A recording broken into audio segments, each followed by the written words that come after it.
Right, okay, so as soon as we start talking about particle physics, it would be a good idea to mention the strong nuclear force.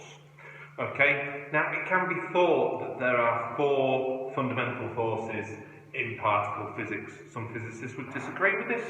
Let's run with it. So in terms of the four fundamental forces, we've got the electromagnetic force. You may have seen that referred to as electrostatic before.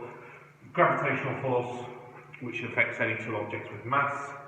Weak nuclear force, and the strong nuclear force. Now, of course, we do about these in more detail going through the physics course. Okay?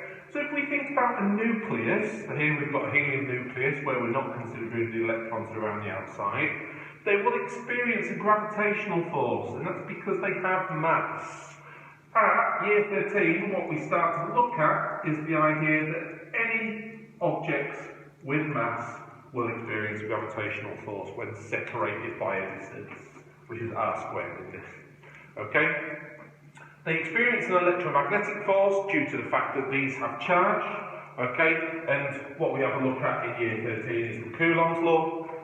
And they must also experience a strong nuclear force. If these are being repelled due to the charges, then why on earth would they stay together? It must be something to do with a strong nuclear force, and that must be there to overcome repulsion. Okay, now in terms of nuclear radius, we refer to the nuclear radius being the width of 1 times 10 to the minus 15 metres, which is 1 femtometre. Okay, now these two protons will always experience an electromagnetic force, irrespective of the size of the distance of separation.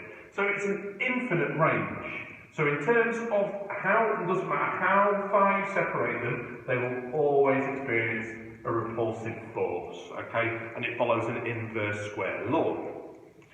If we then start to refer to the strong nuclear force that's on this gap, usually it's an attractive force, and that's to keep these protons together, otherwise they would repel. Something that I need to state, however, is below approximately 0.5 femtometers, it's actually closer to 0.7, below 0.5 femtometers, okay, then the strong nuclear force also becomes a repulsive force.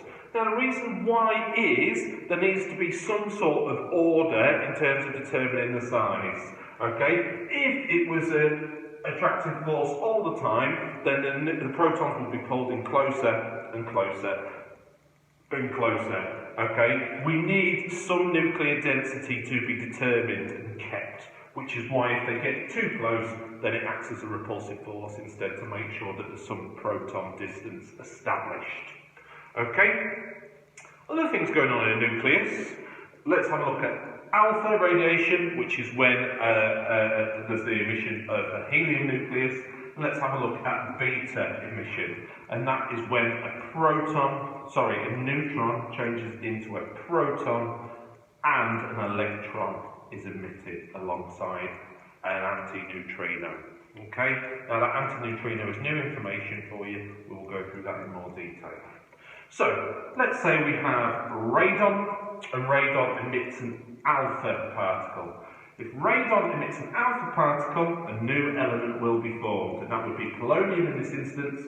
Notice that the nucleon number has gone down by 4, and the proton number has gone down by 2, corresponding with what we've got here.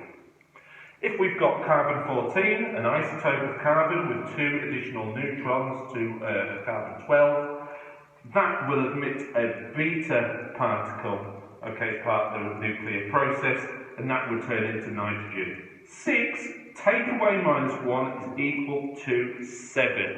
Okay, what we'll have a look is we'll have a look at lepton conservation in a future video. It must emit an antineutrino, which is the Greek letter mu that looks like a V with a bar in front of it. Okay, and that's the strong nuclear force and radioactivity.